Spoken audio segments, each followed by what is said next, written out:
Thanks very much, and it's nice to be here.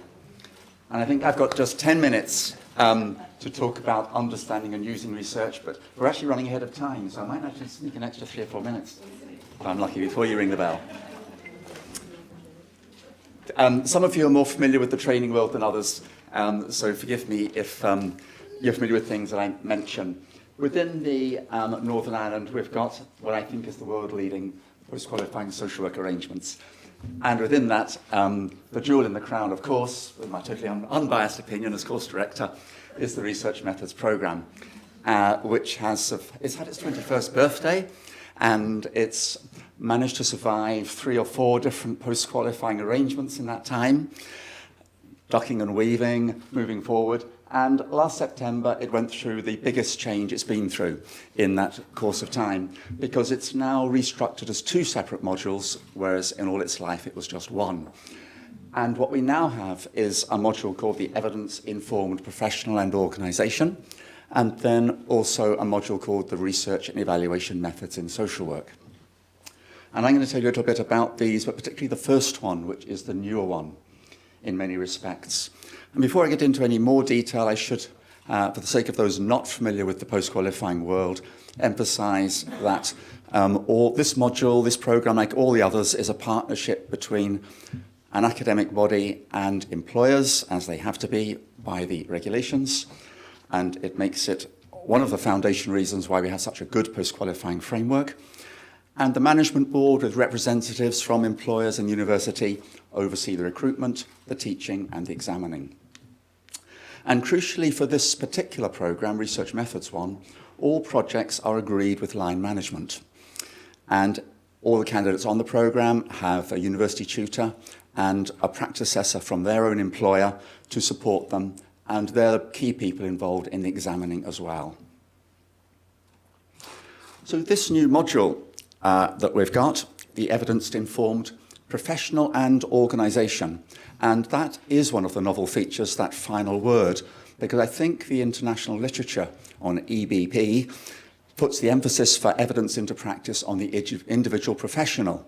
And in some countries that may be more appropriate, but in our context, we think that it's organisations also that need to take some responsibilities for getting evidence into practice, as we can see with our Northern Ireland social work research and continuous improvement strategy. Within this module, the candidates learn about web-based sources of evidence, which are growing all the time, as we've heard in an earlier presentation about e-health and care, and that applies in the learning world as well. And crucially, shaping an answerable question relevant to a workplace issue in the candidate's own workplace. And I'll come back to that later. Identifying relevant research with the very practical skills that are required for that. And some of the current candidates are here in the room, so I can hear them groaning as I stand here, because they know the pain that you can go through trying to do that piece of it. Some understanding of appraising the quality of research, synthesising the research into clear recommendations for practice, and then presenting this evidence at a regional event. And this is another innovation.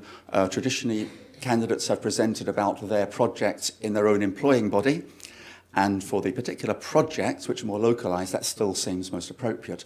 But for this module, where the candidates are looking at the international research already published on their topic, we think it's going to be more appropriate to do it regionally. So in June, we have our first event where the candidates present on it.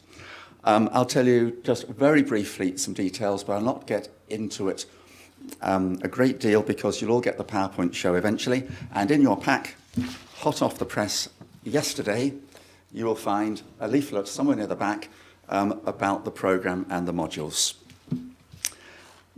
Basically, this evidence module, as I'll call it, has 10 taught days over an academic year of September to June. Academically, it constitutes a third of a master's degree in terms of the amount of effort needed. Within our post-qualifying award for professional development in social work, you can count it towards a postgrad diploma or as a dissertation for the master's degree. And of course, at its post-qualifying level, it's accredited by NISC, the regulatory body within the new professional in practice framework. And candidates can choose specialist or leadership requirements for it. The reason why this has been quite such a dramatic change is that as the research strategy was being developed, it became even more apparent that we need all social workers to be able to understand and use research, whereas relatively few social workers to actually be able to do it. So between these two modules, the first one is designed for experienced social workers to understand and use research. The second one, some of them will go on to then to do research, and it will build then on the projects they do, will build on the literature review that they've done in the evidence module. And then this module, research and evaluation in social work, you can tick evaluation off now on your bingo card if you've got that one, like my one was. Evaluation, that was the word. This includes the teaching on quantitative and qualitative research methods. Candidates then do a research service evaluation or professional audit project, again, as agreed with the line manager, and they learn about ethical approval, data access, analysis, and presenting their project. And this project module then takes 12 taught days, but is similarly a third of a master's degree in academic effort, and is accredited by NISC for post-qualifying awards. Candidates who complete both can achieve the full specialist award. And as well as the oral disseminations of successful projects, the reports are also hosted on the university website for wider dissemination. In terms of the social work research strategy, we really see this as addressing priority 4, about increasing the engagement, participation and visibility of social work practitioners in partnership with other professionals in research, evaluation and audit activities. And it's based on a kind of purpose that we need integrated initiatives to develop the culture, knowledge, skills, systems and infrastructure to understand and use research. It's a little bit of a challenge, dare I say, to try and teach people to understand research but not actually do it. And this has been something I've struggled with for 7 or 8 years. I mean, if you think about learning by doing, it's back to front.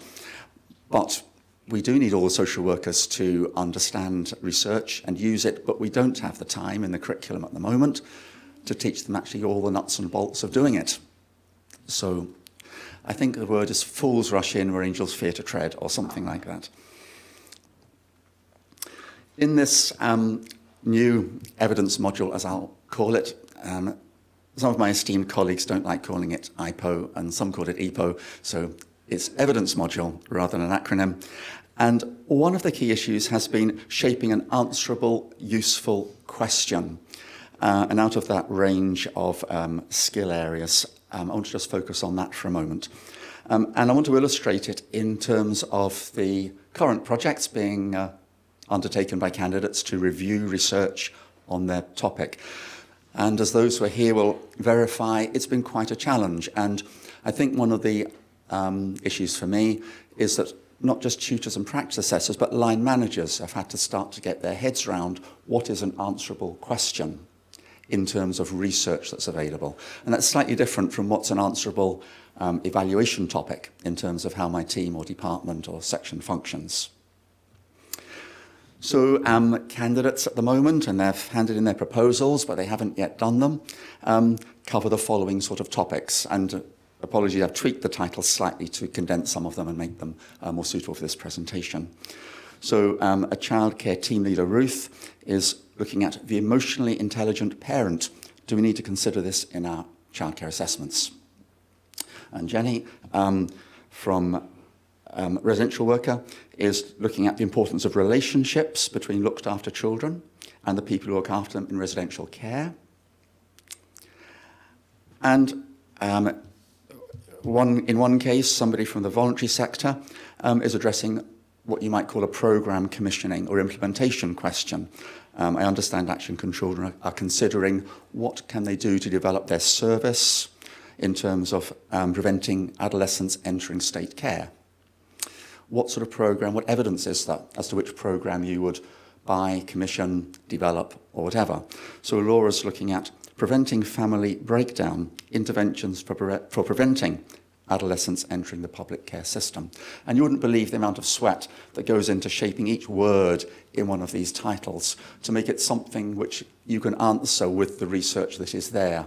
Broad enough to capture some relevant research, but narrow enough not to capture irrelevant stuff.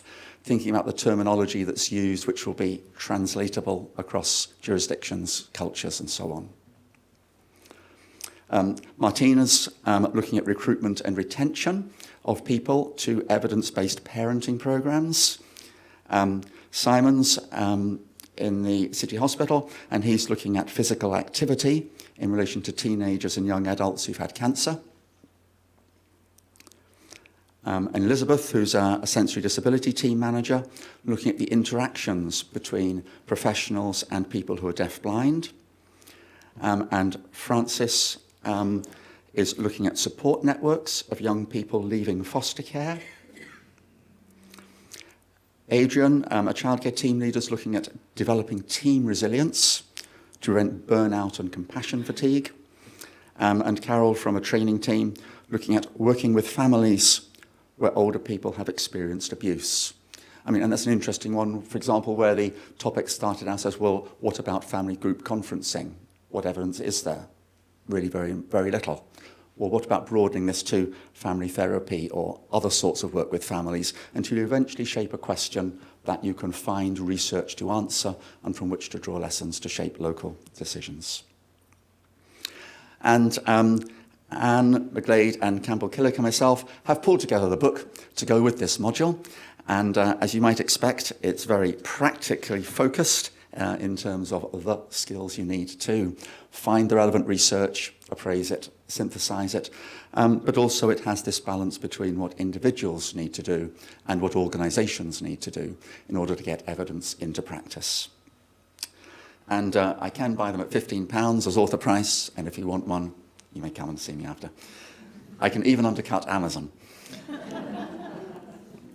If you want more information about this programme, please talk to the Management Board representative from your organisation. Each trust has one, and there's a voluntary sector rep as well.